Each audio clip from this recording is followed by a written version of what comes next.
चलिए, आपका स्वागत है। वक्तव्य प्रस्तुत करिए। जी। ओम स्वस्ति श्री गणेशाय नमः। श्री सरस्वत्यै नमः। श्री वेद पुरुषाय नमः। अस्मद्गुरुभ्यो नमः। अस्मत्परम गुरुभ्यो नमः। अस्मत्परमेष्ठी गुरुभ्यो नमः। अस्मत्परात् परगुरुभ्यो नमः। अस्मत्सर्वगुरुभ्यो नमः। श्रीलक्ष्मीनारायण श्रीलक्ष्मीनारायणाभ्यां नमः। श्रीसीतारामाभ्यां नमः। श्रीराधाकृष्णाभ्यां नमः। श्रीमते रामानुजाय नमः।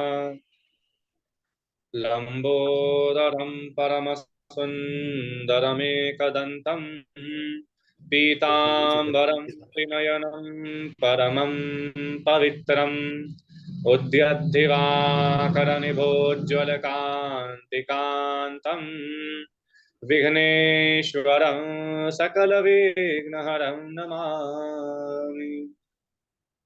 शरीरं स्वरूपं ततो कलत्रं यशश्चारुचित्रं धनं मेरुतुल्यं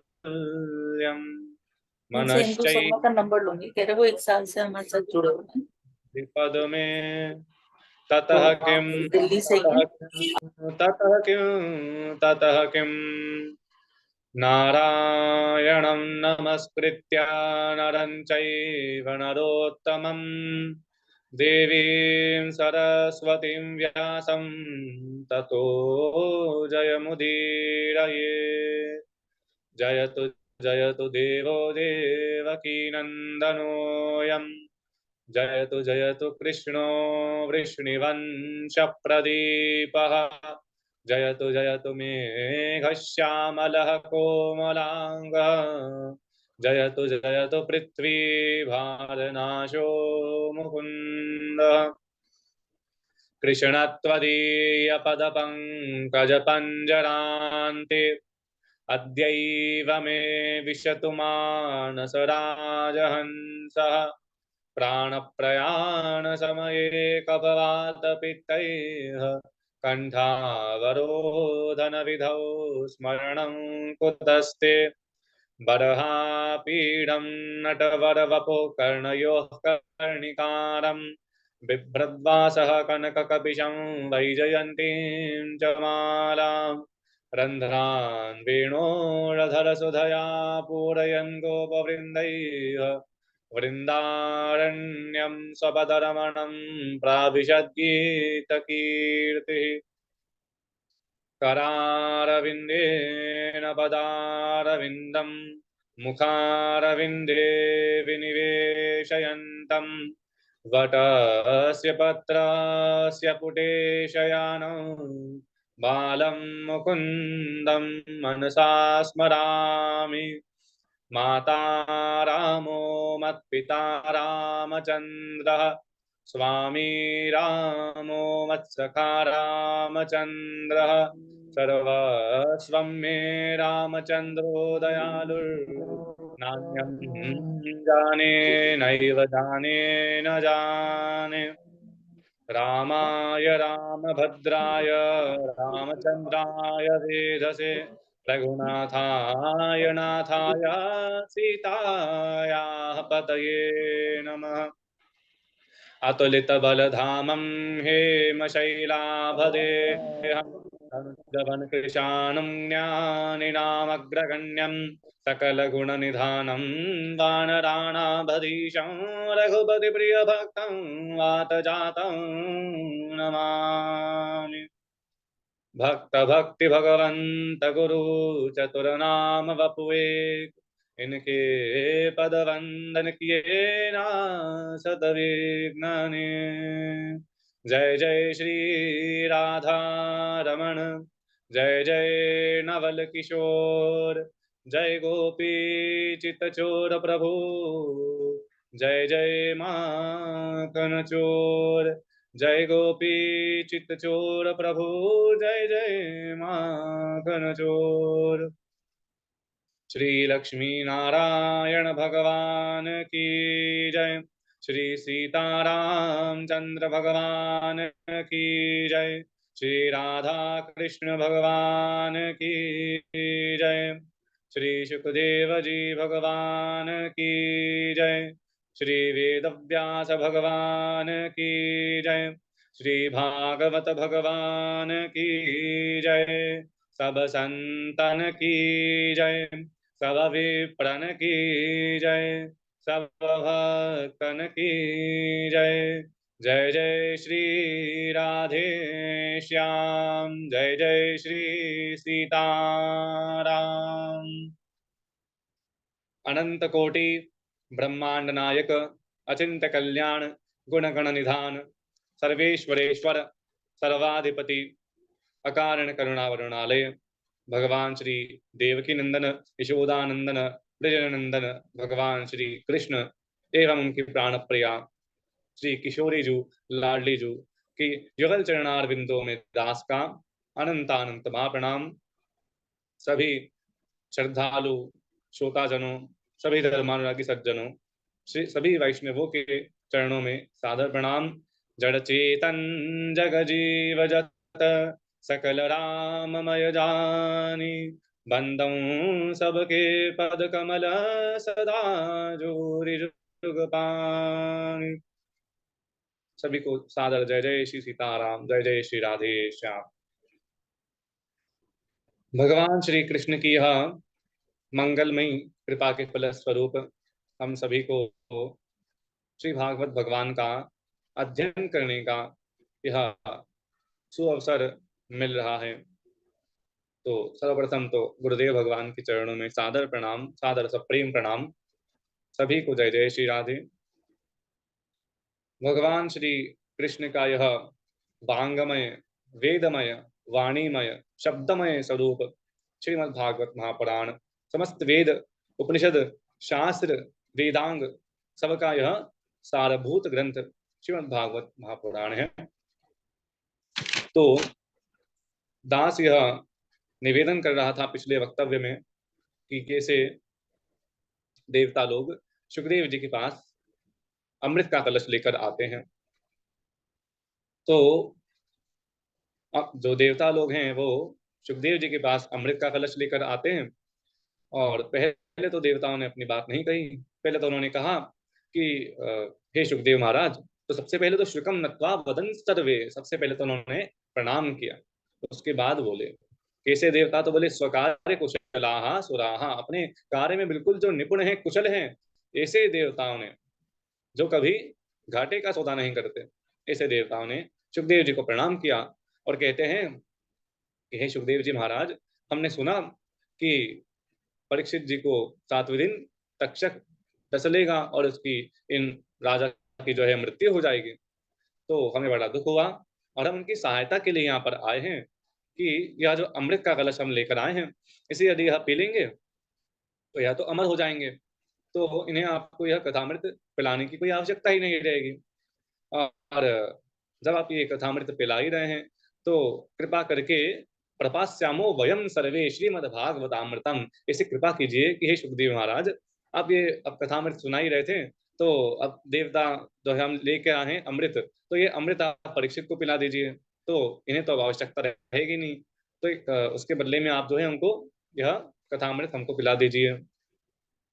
तो सुखदेव जी ने कहा कि क्व सुधा क्व कथा लोके क्व काचः क्व मणिर्महान् ब्रह्मरातो विचार्यैवं तदा देवान् जहासः। बोले देवताओं, तुम बड़े मूर्ख हो। बोले तुम जैसे कांच और मणि में अंतर होता है, कहाँ कांच और कहाँ एक मणि, उसी प्रकार कहाँ तुम्हारा यह स्वर्ग का अमृत और कहाँ हमारा श्री हरि कथा अमृत। बोले तुम्हारा जो यह अमृत है, ये तुम लोग स्वर्ग में बैठे बैठे अमृत तो पीते हो, पर तुम्हें भी पता है कि क्षीणे पुण्य मृत्युलोकम विचंति, तुम वहां अपने पुण्य का खाते हो, पुण्य का भोग करते हो, और फिर जब तुम्हारे पुण्य क्षीण हो जाते हैं, नष्ट हो जाते हैं, तो पुनः तुम इसी मृत्यु लोक में आते हो।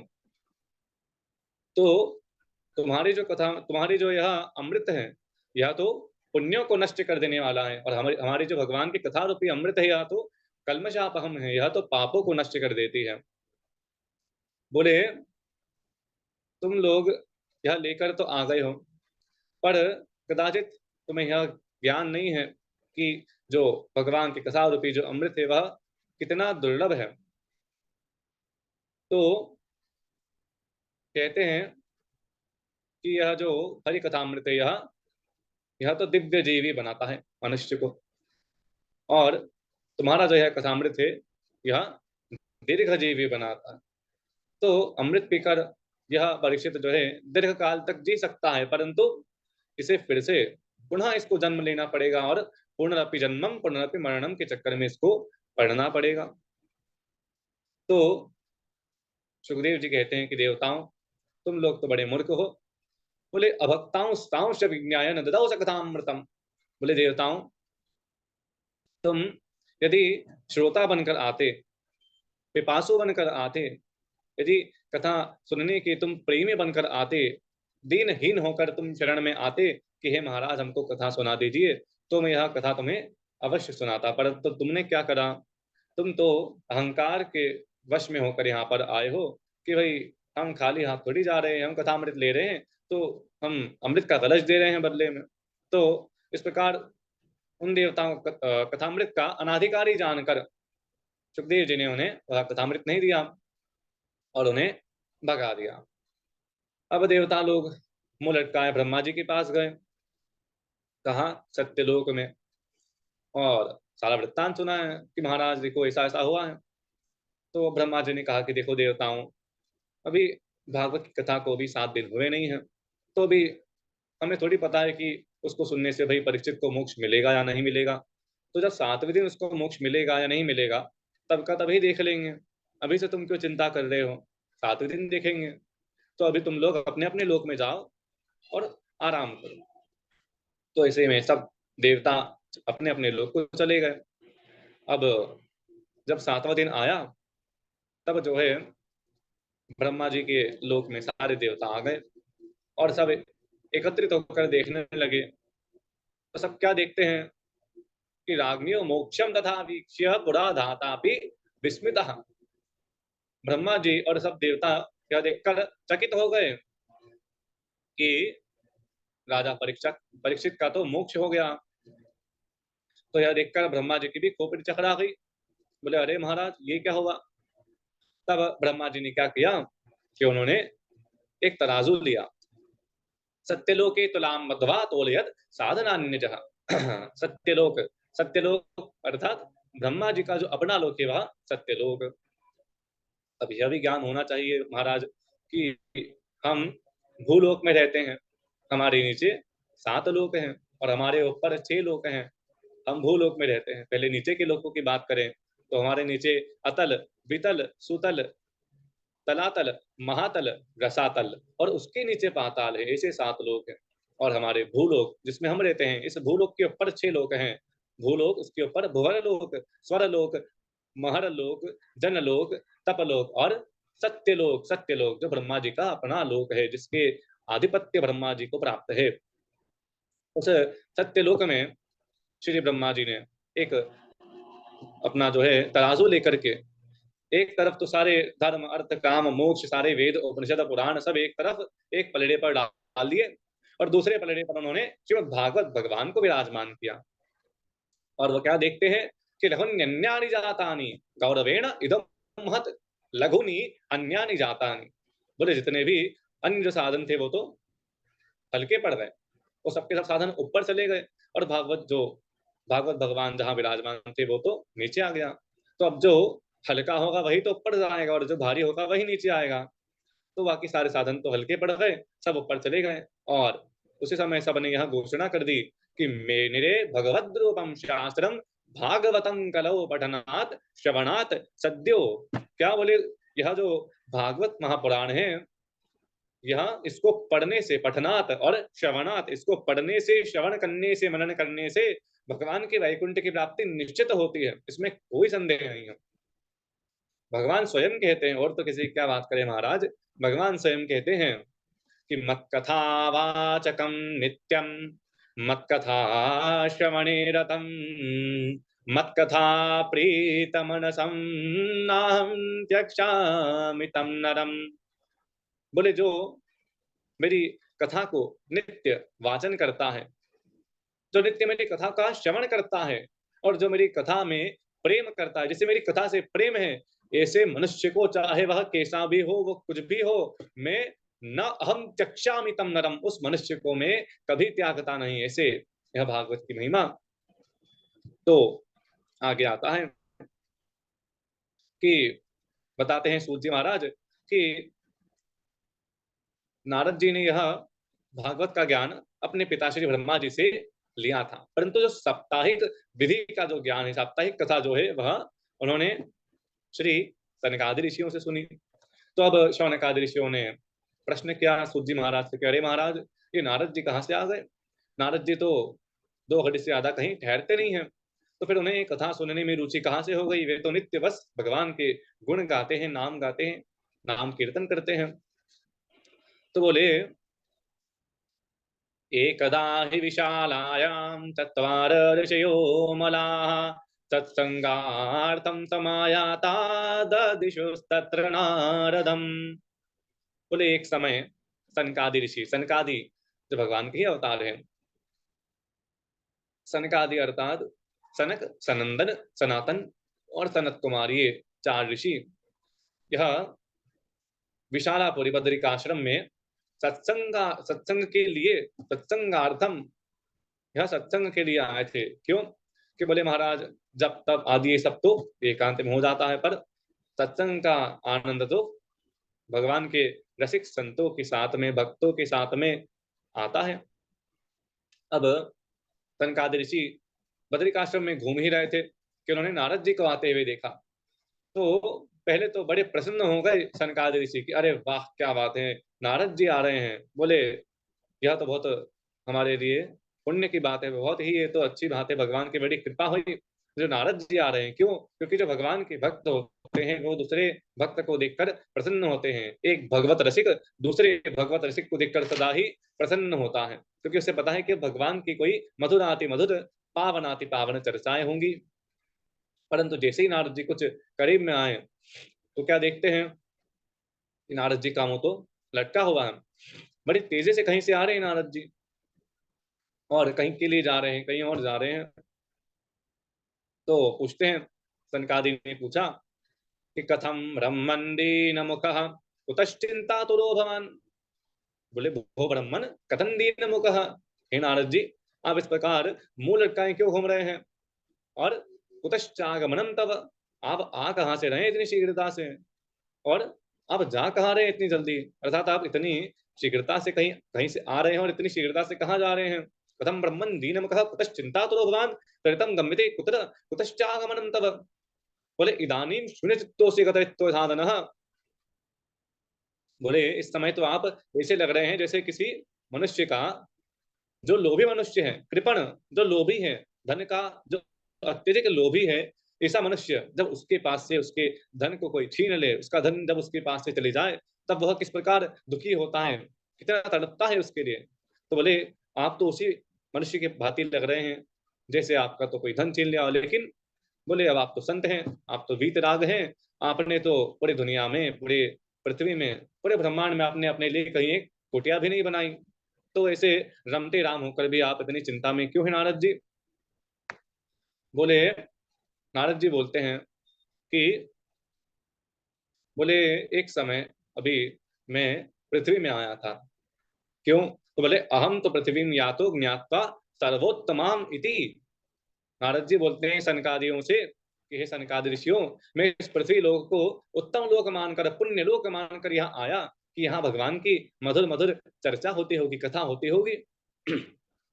यह विचार कर मैं यहाँ आया, परंतु यहाँ कर मैं पुष्करंच प्रयागंच काशीं गोदावरीं तथा हरिक्षेत्रं कुरुक्षेत्रं श्रीरंगं सेतुबंधनं एवमादिषु तीर्थेषु भ्रममाण इतस्ततः।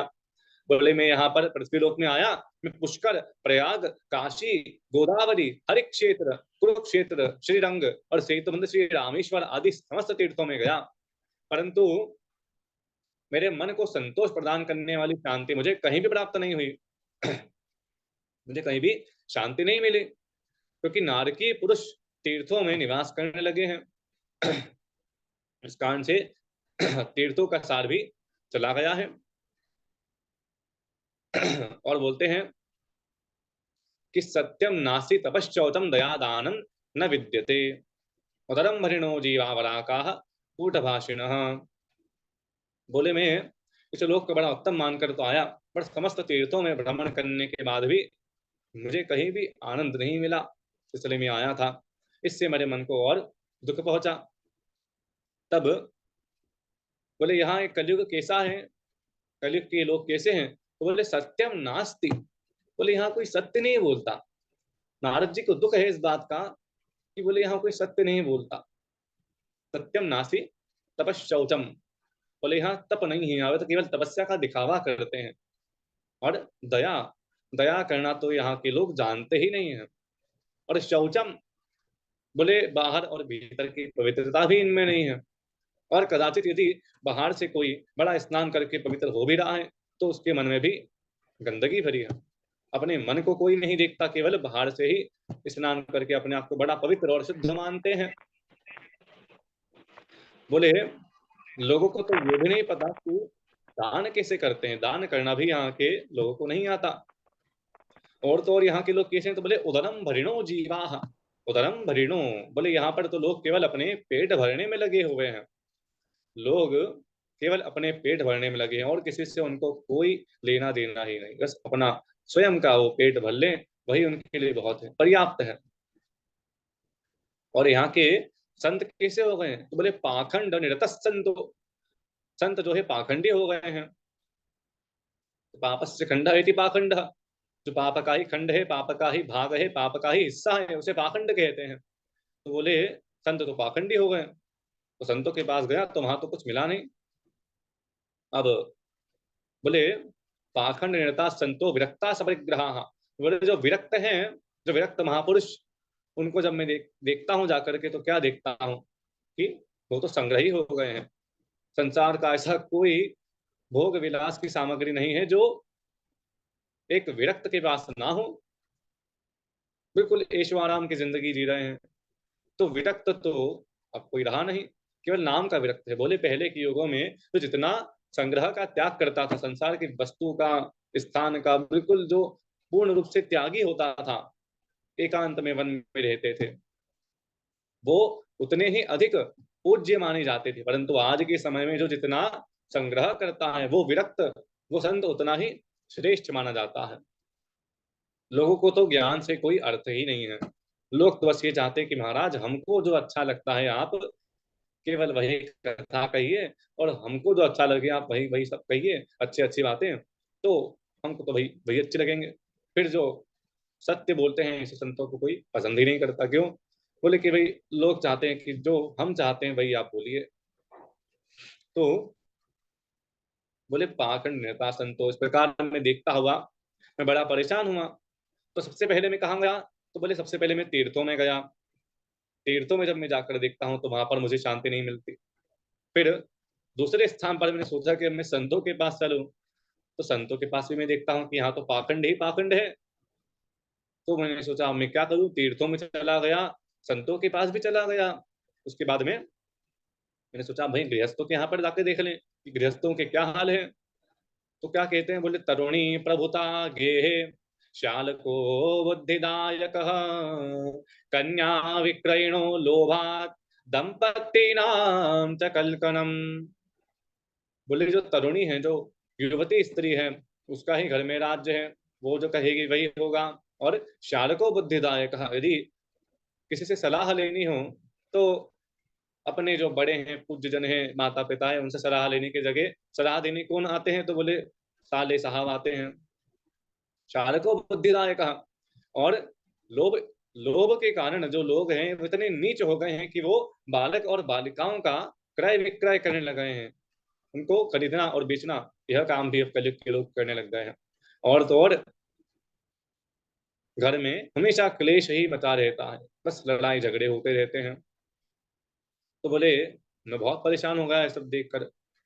मैं जो सोच के आता उसका तो बिल्कुल यहाँ उल्टा था।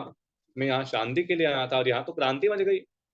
मैंने सोचा भाई अब मुझे तीर्थों में कोई आनंद नहीं मिला, संतों के पास भी कोई आनंद नहीं मिला, और गृहस्थों के यहाँ तो कोई आनंद मिला भी नहीं।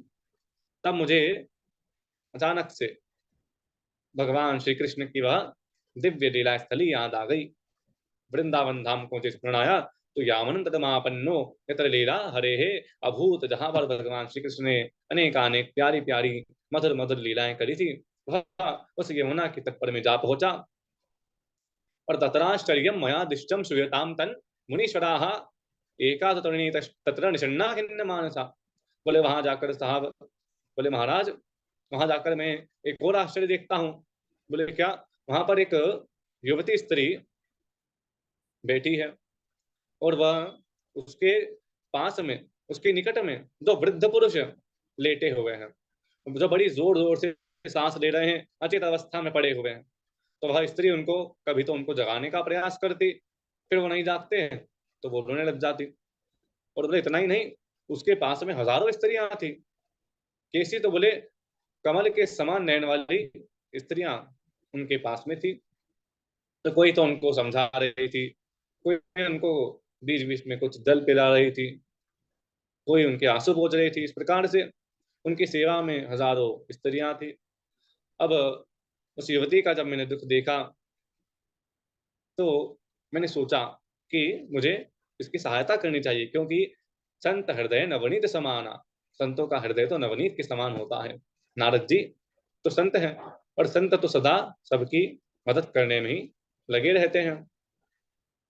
रामचरितमानस में भी जब इंद्र का पुत्र जयंत सीता मैया के चरणों में चोंच मारकर चला जाता है, तब राम जी तो अपने कुश के आसन से ही एक कुश निकालकर ब्रह्मास्त्र नाम जो है अस्त्र, ब्रह्मास्त्र उस पर साध देते हैं।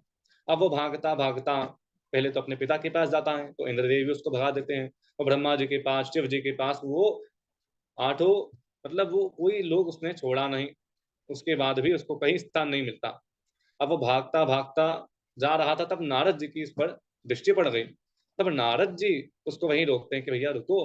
बोले क्या हुआ, क्यों भाग रहे हो? तो बोले अरे भाई रोको मत, अगर मैं रुक जाऊंगा तो वो बाण राम जी ने मेरे पीछे मारा है वह मुझे लग जाएगा, तो बोले मेरी मृत्यु हो जाएगी। तो नारद जी बोले अरे भैया, यदि भगवान को तुम्हें मारना होता तो वह इतनी दूर नहीं तुमको भगाते, तुम जहां जहां रुके तहां तहां ये बाण भी रुकता है। तब उसने देखा जयंत ने कि हाँ नारद जी कह तो सही रहे हैं। तो नारद जी ने कहा कि देखो भैया, तुम्हें राम जी से जो द्रोह करता है उसको तो कोई बचा नहीं सकता। बोले जो दुनिया जिससे द्रोह करती है, यदि वो राम जी की शरण में चली जाए तो राम जी उसको बचाते हैं। अब तुमने तो राम जी से ही विरोध कर लिया है, तो तुम्हें तो राम जी के अलावा कोई बता नहीं सकता। तब फिर जयंत जो है राम जी की शरण में पुनः जाते हैं। तो जो संत होते हैं उनका हृदय तो नवनीत के समान होता है। जब सब ठुकरा देते हैं तब भी संत महात्मा कभी ठुकराते नहीं। संत महात्मा को दया आ जाती है, जिन पर कोई दया नहीं करते, भगवान भी दया नहीं करते कदाचित, उन पर भी संत भगवान कृपा कर देते हैं। तो इसी नारद जी ने सोचा कि अब मैं इन युवती के पास जाऊं और इनसे इनकी दुख का कारण पूछूं। तब नारद जी उनके निकट गए और पूछते हैं कि काचित्तम काव्यमौचेमानार्यः का पद्मलोचनाः वद देवी सविस्तारम स्वस्य दुःखस्य कारणम। बोले काचित्तम, बोले हे देवी आप कौन हैं? और का विमौ, ये जो दो वृद्ध पुरुष हैं, ये जो बूढ़े बूढ़े जो पुरुष हैं दो, ये दोनों पुरुष कौन हैं?